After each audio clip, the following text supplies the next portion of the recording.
far easier to slander one's political adversaries and to demand that responsible citizens forfeit their constitutional rights than it is to examine the cultural sickness giving birth to unspeakable acts of evil.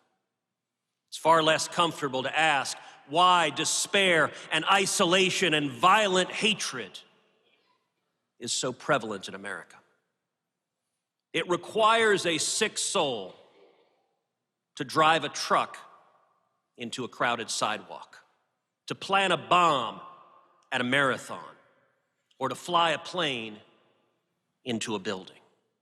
It requires a sick soul to open fire in a movie theater, or in a church, or in a school. A speeding automobile in the hands of a madman is deadly, as is a jet airplane. Tragedies like the events of this week are a mirror, forcing us to ask hard questions, demanding that we see where our culture is failing. Looking at broken families, absent fathers, declining church attendance, social media bullying, violent online content, desensitizing the act of murder in video games, chronic isolation,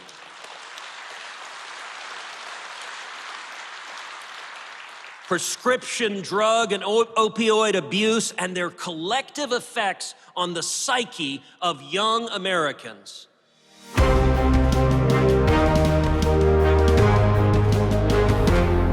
Today's episode of Verdict with Ted Cruz is brought to you by Ipvanish. Did you know that browsing online using incognito mode doesn't actually protect your privacy? Without added security, you might as well give all your private data away to hackers, advertisers, your internet service provider, and who knows who else. Ipvanish helps you securely and privately browse the internet by encrypting 100% of your data. This means that your private messages, passwords, emails, browsing history, and other information will be completely protected from falling into the wrong hands. Ipvanish makes you virtually invisible online. It's that simple. Just for Verdict listeners, Ipvanish is offering an insane 70% off their annual plan. That's like getting 9 months for free. You have to go directly to ipvanish.com/cactus to get this 70% off discount. Ipvanish is super easy to use. Just tap one button and you're instantly protected. You won't even know it's on. You can use Ipvanish on your computers, tablets, and phones. Whether you're at home or in public, don't go online without using Ipvanish. Don't forget, Verdict listeners get 70% off the Ipvanish annual plan. Just go to ipvanish.com/cactus to claim your discount and secure your online life. That's ipvanish.com/cactus.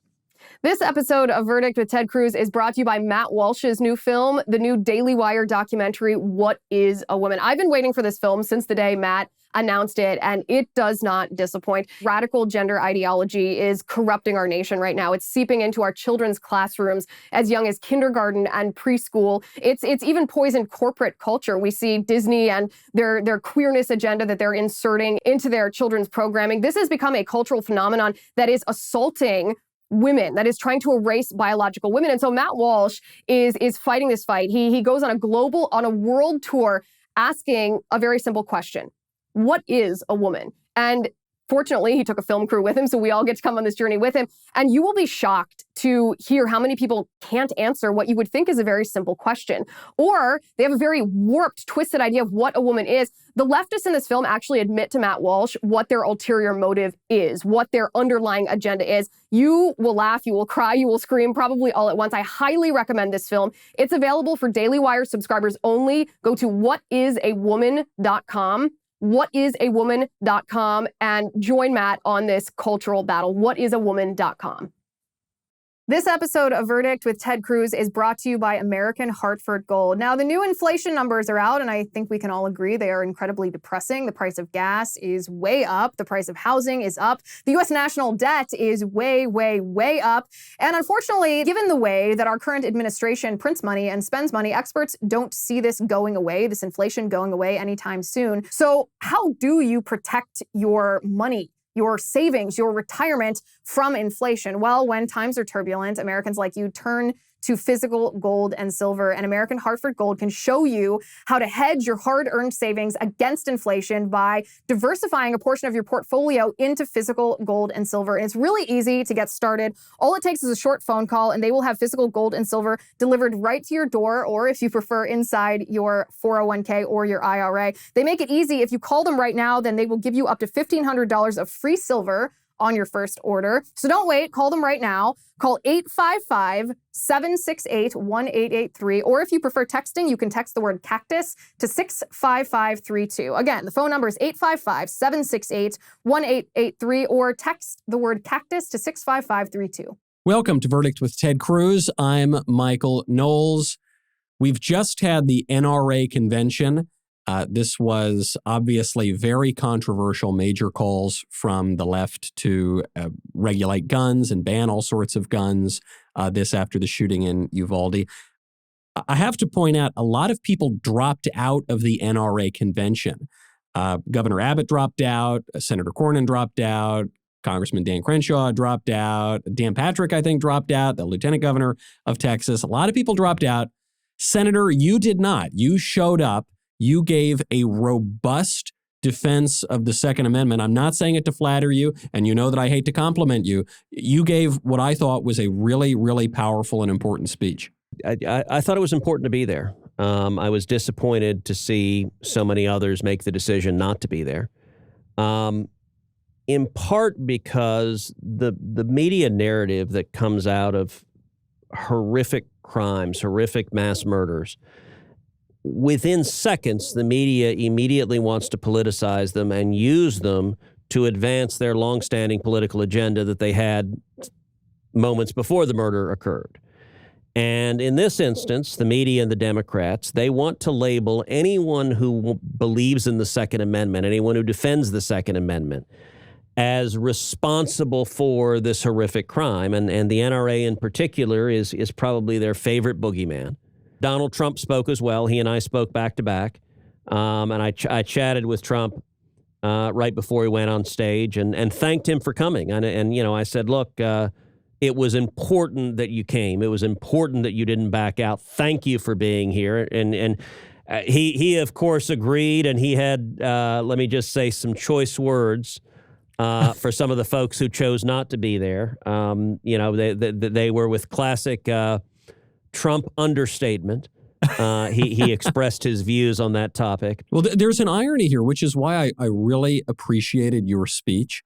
I've got to cut it out with the compliments for you. You know, this is the last episode, and we'll get back to criticism next time. But I really appreciated it because whenever anyone brings up cultural factors, something other than guns in any of these tragedies, what the left says is, well, you're just evading the question. You're just trying to distract from the real issue, which is guns. We've gone through all of these statistics. I don't see any reason to rehash them now. So, all right, we've addressed the gun part.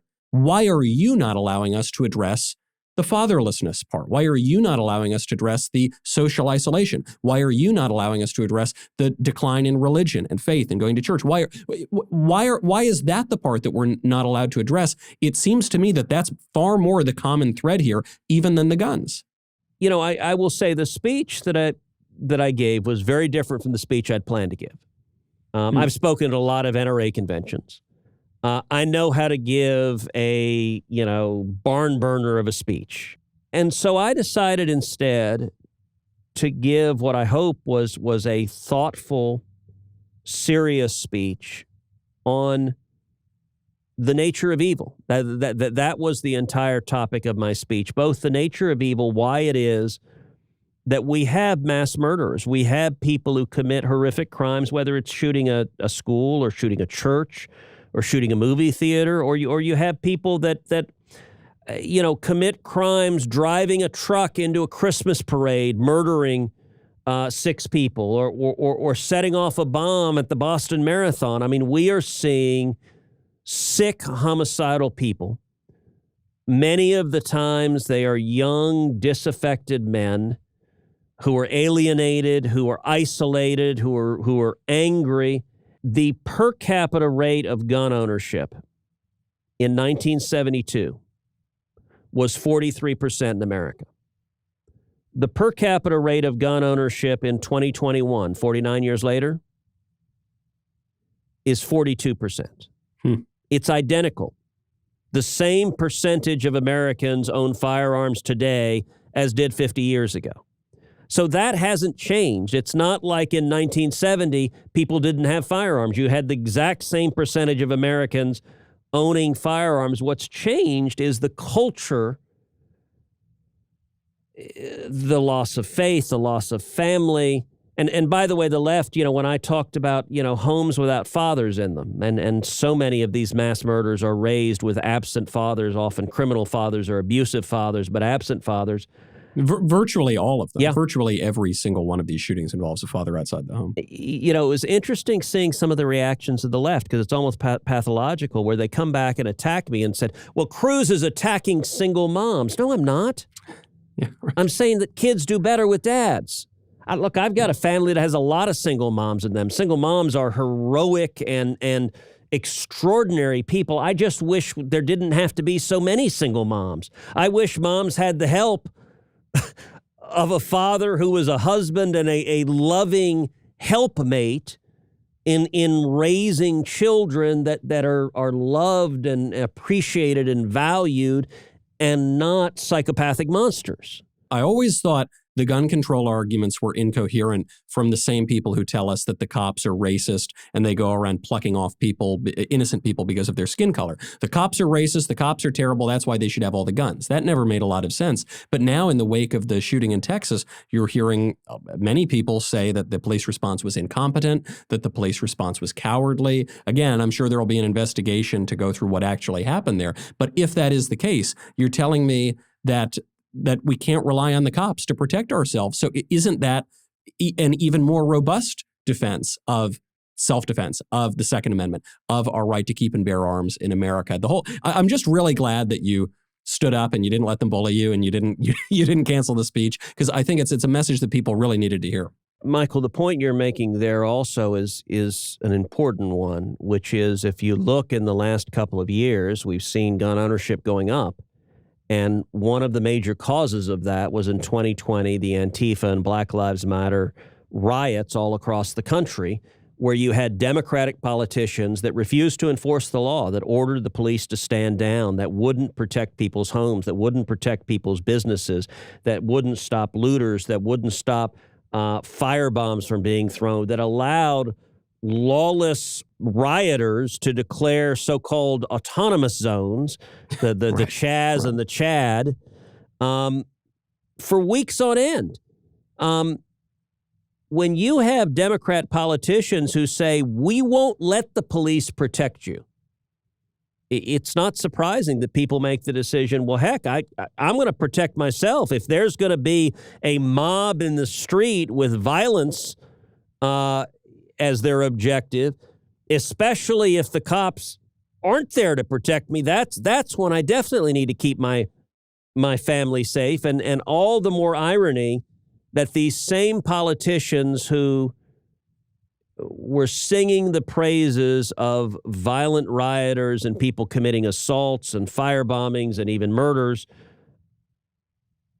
these Democrat politicians, Kamala Harris raised money to bail these violent rioters out of jail, and now they're suddenly saying how morally righteous they are because they're opposed to crime. Well, right. You don't get to have it both ways. You don't get to celebrate violent criminals and then say, oh, by the way, you guys can't defend yourself when those violent criminals commit horrific acts that unfortunately their relentless anti-police rhetoric helped fuel and cause. Speaking of corruption in the criminal justice system, I do have to get your take on something on a completely separate topic that just came out today, though, which is the case of Michael Sussman, this Clinton lawyer who lied to the FBI, who planted the whole Russia hoax, apparently at the direction of Hillary Clinton. We saw the evidence. We saw the correspondence. And yet today, the judge let the guy off the hook. I should clarify, too, it wasn't just the judge that let him off the hook. It was the jury, apparently, too. So it's not all the judge's fault. Well, and it's, the facts of it, this lawyer worked for Hillary Clinton's campaign's law firm, and he reached out to the FBI and said, hey, I've got information that Trump is involved with the Alpha Bank in Russia, and the Trump campaign is colluding with Russia. And he goes out of his way to say, I'm not doing this on behalf of any client. I'm not working for anyone. I'm just being a good citizen. I'm just a good Samaritan. I love America, rah, rah, rah. So he reaches out to the top brass at the FBI under Obama and meets with them and affirmatively represents them. Now, what he told them was nonsense, and it was the beginning of the whole Russia hoax and all of that nonsense. But his statement, I'm not doing it on behalf of any client, was a flat-out lie. He was doing it on behalf of the Hillary Clinton campaign and the DNC. And, of course, being a lawyer, he billed for it. So he literally sent the Hillary Clinton campaign a bill charging his time for the time meeting with the FBI to tell them about the Russia hoax when he told the FBI he wasn't doing it on behalf of a client. Somehow the client, he certainly was going to get paid for it because he is a lawyer after all. If you're going to be implicated in a crime, don't you think it's worth taking that, 18 minutes on the arm? Do you really need to charge in the 6-minute increments for when you're committing a crime? So I will confess, Michael, when I was practicing law, and one of the things I do not miss about private practice is having to think of my day in 6-minute increments. I would literally take a legal brief or a case with me when I went to the restroom because I'd stand at the urinal and be reading because I wanted to bill for the time. And it is, I understand that sentiment. Yep. And by the way, there'd be three other lawyers standing there holding a brief reading at the urinal too because none of us wanted to miss billing the time. Two things on the Sussman case. Number one, the judge severely limited what the prosecutors could introduce into evidence. So they severely limited the broader context of what the Clinton campaign was doing, pushing the Russia hoax and everything they were doing in the press, that this was part of a long concerted scheme. The judge kept almost all of that out, and it was a very circumscribed, narrow, factual, you said X, was X true, is how the prosecutor had to present it to the jury.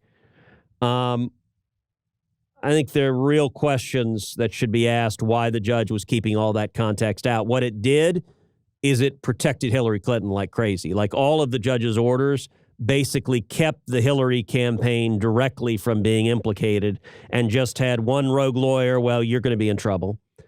But then the jury, look, the jury is from the District of Columbia. District of Columbia votes, 90% plus Democrat.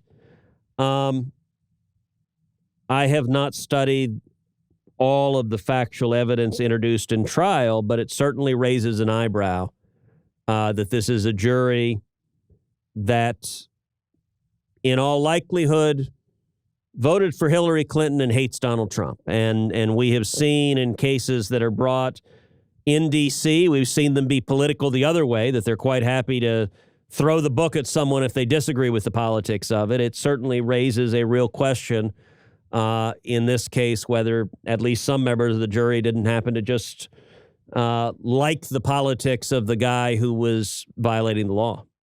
It just makes people think that there are two separate justice systems. That we hear ad nauseum about a guy who cracks a Coors Light in the Capitol Rotunda. He's the worst terrorist insurrectionist in the history of our country. Throw him in an isolated cell and throw away the key. Meanwhile, you've got a guy who, at the direction of the Democrat presidential nominee, is lying to the FBI about a matter of what could potentially be national security, and then trying to rig a presidential election, undermining the actual presidency, and the guy gets off the hook and the campaign gets off the hook, and you think, where's the justice? Well, and I'll tell you what is really worrisome is I'm concerned that Merrick Garland, the Attorney General, is going to use this verdict as an excuse to fire John Durham. Like they want to end this investigation. It's the one sort of lingering that they want to sweep under the rug what is coming. My next book that's coming out in September is called Justice Corrupted, how the left politicized our legal system. And then it talks at great length about how Barack Obama and now Joe Biden are using the legal system to target their political enemies. It talks about what you just said. The differential treatment used to January 6th defendants compared to the violent rioters in Antifa and Black Lives Matter riots. And I've been pressing this Justice Department for over a year on that, and they just stonewall. They refuse to answer questions. They refuse even the barest oversight. And you're right, it does suggest that there is a disparate, partisan, uneven enforcement of justice, number one. But number two, I'm very concerned that Garland will use this as an excuse to say, okay, Durham's done. And that would be terrible if that happens. But I think that is a very real possibility, because there is no doubt the Biden White House wants the Durham investigation over yesterday. But I suppose my fear then, though, is let's say Durham gets to keep pursuing the investigation. Do we have any hope for justice? I mean, we thought Durham had this guy. We thought Durham had the Clinton campaign. And so if he couldn't get Sussman, is there any hope that we're ever going to see any justice, even if Durham does get to keep his job? Well, I don't know. I think there is power to sunlight and transparency and exposing the crimes. If you think about Crossfire Hurricane and the absolute illegal abuses of power carried out by the Obama Justice Department, they never thought they'd get caught. They thought Hillary would win, in which case it would all be buried and nothing would come to light. It's only the accident, from their perspective, that their candidate, who they were trying to do everything they could to ensure she won, lost, that you suddenly had the mechanism in place to provide at least some modicum of sunlight. Well, there shockingly is a little bit of justice coming out of a liberal institution in America. I wanted to get your thoughts on it. Have you seen Top Gun yet? I have. I saw it yesterday. It is awesome. It is spectacular. Did you see the back of the jacket? They put Taiwan back. They put Taiwan back. They put Japan back. And this is fantastic. All right, so folks who don't know the backstory of this, when the Top Gun sequel was being made, they edited the back of Maverick's jacket. And the back of Maverick's jacket had the Taiwanese flag and the Japanese flag, and they erased it. They took them out. And so in the trailer that came out, a year ago, the two flags were gone. And it was obvious why they did so, which is that they were worried about the Chinese censors. And the Chinese censors refuse to acknowledge that Taiwan exists. And so Hollywood was trying to sell the movie in China. It's a big movie market. I actually introduced legislation to address Chinese censorship of American movies. And it's legislation that's called the Script Act. And what the Script Act says is that, so a lot of movies, and Top Gun's a great example, a lot of movies use U.S. government assets. So Top Gun used F-18s. It used aircraft carriers. It used, billions of dollars of federal government assets to make the movie. And that happens a lot. Anytime you're using military equipment, anytime you're at the Border Patrol, there are lots of times where you're using government assets to make a movie. And what the Script Act says is that no movie maker could use federal government assets if they allow the Chinese Communist government to censor their movie. So it doesn't try to prevent, if you want to let the Chinese censor you, you can. But the federal government is not going to subsidize your efforts to produce Chinese censored movies by allowing you access to federal government assets. I stood on the Senate floor and I lit into Hollywood over exactly this issue. Top Gun censoring the jacket on the back of Maverick's jacket. I said, look, now Maverick is afraid of the Chinese communists. What the hell have we come to? And I got to say, it was beautiful yesterday watching the movie. He pulls on the jacket and there they were, the Taiwanese flag and the Japanese flag. I don't ever say this, but Paramount Pictures did the right thing. I don't ever praise Hollywood, but they grew a backbone and they stood up to the Chinese communists, and amen, hallelujah. Top Gun, kill the bad guys. Awesome movie. Well, it might have been a little bit of stick as well as a little bit of carrot. If you're proposing legislation that says we're going to make it much harder for you to make these movies if you throw us and our allies under the bus, I don't want to sound cynical here or jaded. Maybe that had something to do with the decision. By the way, do you know how they do the aerial scenes in Top Gun? So I watched a couple of days ago a thing on YouTube where they were describing it. So they're in actual F-18s. And essentially, when they're in the aerial seats, the actors are in the second seat. So the front, there are two seats in an F-18. The front seat is the pilot, and is the actual, presumably, Navy pilot, who's flying the jet and doing all the maneuvers. And in the second seat is the actor who's meant to be the pilot. But all of the, face being smushed back, those are real G-forces. I mean, they're going through all of that. And what's fake is when they're moving the stick up and down in the controls, they don't actually have the controls. It's the real pilot doing it. But it is real that they're in the F-18 and the footage is actual fighter jets flying through the air. And it's really cool. I don't doubt anything that Tom Cruise does in movies. I'm expecting him to walk on Mars in the next Top Gun. So that'll be something to look forward to. Senator, before I let you go, I do have to get to, speaking of Hollywood, some criticism that has come out from you. Verdict has been in the news everywhere. I get alerts for this show. The alerts have been blowing up. You got in big trouble, sir, because you made the audacious claim that you like hot women. You made the claim that some women are beautiful. You didn't understand how the guy from SNL could pick up the hot chicks. So amid all of the barrage of criticism from the liberal media here, do you still stand by that outrageous statement?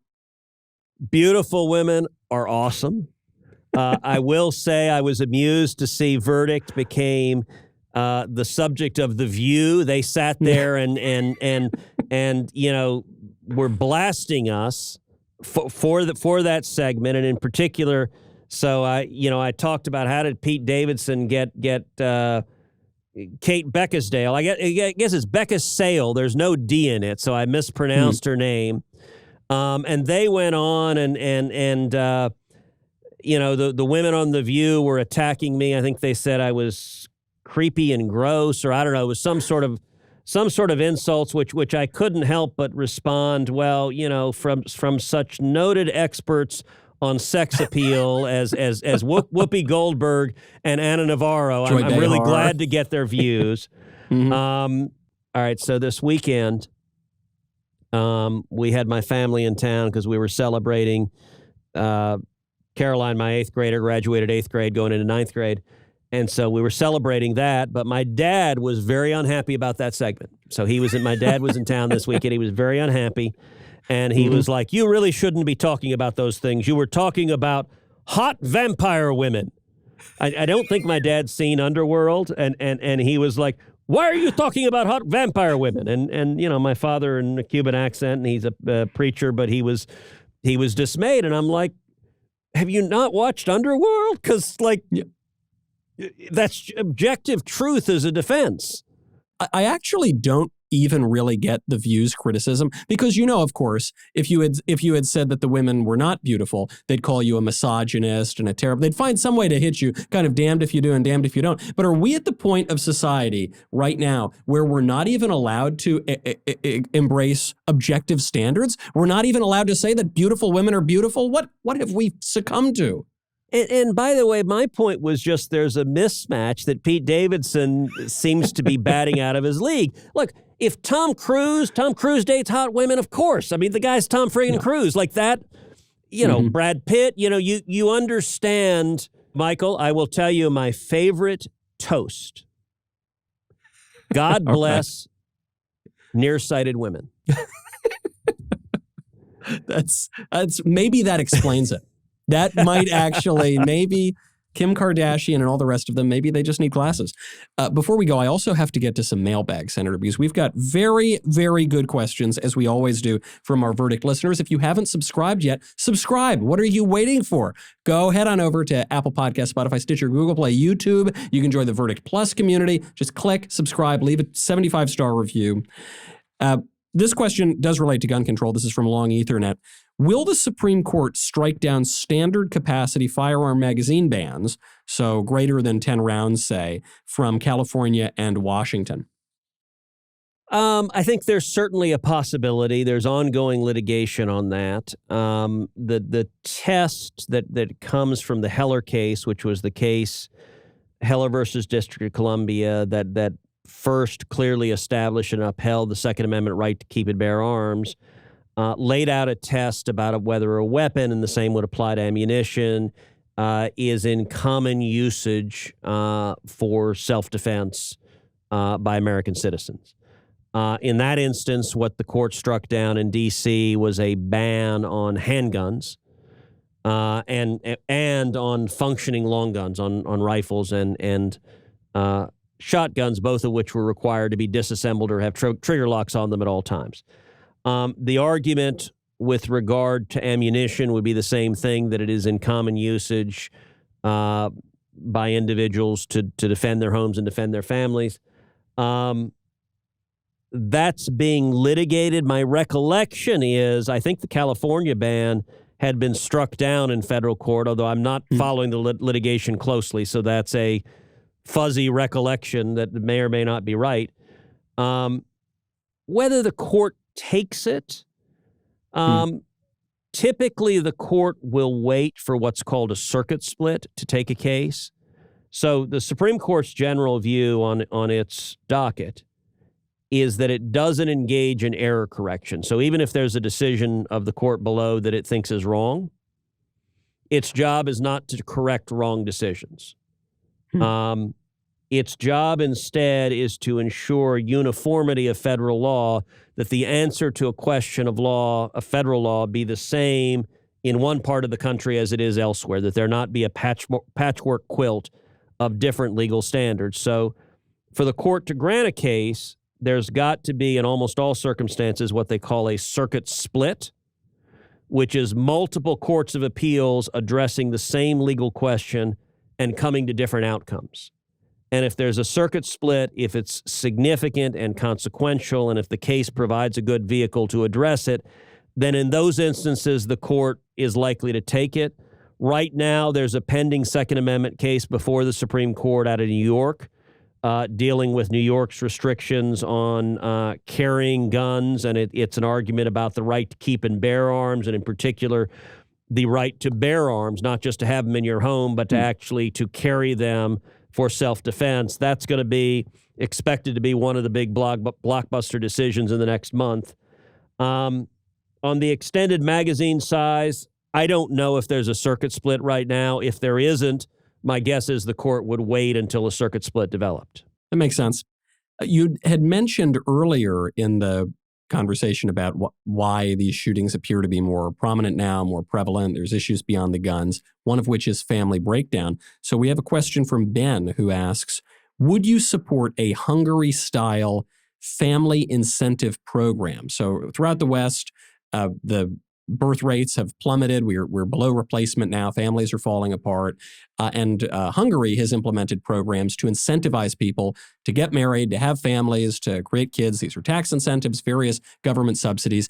And it appears to have worked, at least modestly, though I know a lot of conservatives recoil at the idea of government basically paying you to have kids. What's your take? Look, I think the objective is a good objective. I would be skeptical of that particular means for implementing it. I think when it comes to federal policy, we should work to limit the harmful consequences. So there have long been disincentives for marriages, what's called the marriage penalty. And I think our tax laws should not disincentivize marriage. There are also work disincentives. So you look at how some of the welfare programs work, where people at certain income thresholds, if they go get a job, they end up functionally paying over 100% in taxes because they lose more government benefits than they earn in their job. Those negative tax implications are really, really problematic. So I think we should not be disincentivizing strong family units. Look, at some level, we do things like we have child tax credits, which are designed to make it easier for families to raise kids. I think those make sense and are an important part of the tax code. I have also seen different proposals for things like a universal savings account for each newborn child, that potentially the government would populate. You have a baby and there's a savings account that is populated with a couple $1,000s that grows and it gains in value during the child's life. Some of those ideas I think are interesting. I don't know that they're fully baked yet, but I think they are interesting ideas to think about. I think I would be hesitant to engage in the sort of micro social engineering. I don't know a lot of details about the Hungary program, but just as you described it, I think there'd be a danger of screwing things up. I think we ought to be doing more to encourage strong families in churches and communities in the private sector. I don't know that we should be entrusting Joe Biden and Kamala Harris with that.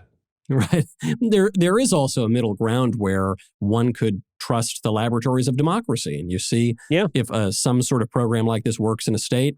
If it does, great. You consider it at the federal level. And if it doesn't, well, too bad for you, Colorado, or whatever state. Probably not Colorado would try it out. But it's a very measured take on things. Finally, Senator, very important question from Chris. What is the airspeed velocity of an unladen swallow? Blue or black? There's no way that I can really even clarify this question without falling into all sorts of political incorrectness from Monty Python. So I suppose we should probably just leave it there. There is, of course, more to discuss for the Verdict listeners, and that is on the Cloakroom with Liz Wheeler. Liz, what will you be talking about? Hi, Michael. Hi, Senator. We're going to build this week on last week's episode of Cloakroom, where we talked about the police response or lack thereof in Uvalde at the shooting at the elementary school. This week, we're going to talk about a legal principle underpinning the law enforcement response. It's called public duty doctrine, and it's been held by the Supreme Court that police officers, law enforcement officers, actually have no legal duty to respond or to be dispatched or to aid in any situation, any circumstance, that they can't be held liable for that. And we're going to talk a little bit about this legal principle because it's kind of shocking, right? It sounds very shocking that police who we count on to respond in emergencies actually have no duty to respond. We're going to talk about how that applies here and how that can be addressed legally to prevent anything like this from happening again in the future. You can join us for the Cloakroom on Verdict Plus. Go to verdictwithtedcruz.com/plus. You can use my promo code Cloakroom to get 1 month free on your annual subscription. That's verdictwithtedcruz.com/plus. Promo code Cloakroom. Excellent. There are so many opportunities to subscribe. If you haven't done it already, I implore you, I beseech you, go to Apple Podcasts, Spotify, Stitcher, YouTube, Google Play, MySpace, AOL Instant Messenger. I don't know, anywhere. Subscribe to Verdict. Senator, thank you as always. I'm Michael Knowles. This is Verdict with Ted Cruz.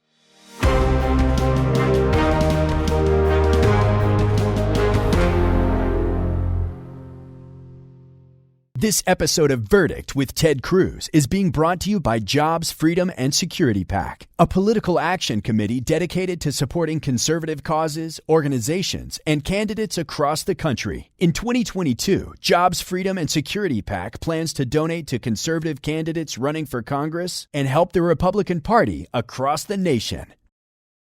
If you like this video, you should click the like button, and then you should subscribe, and you should ring the bell, and you will never miss another video.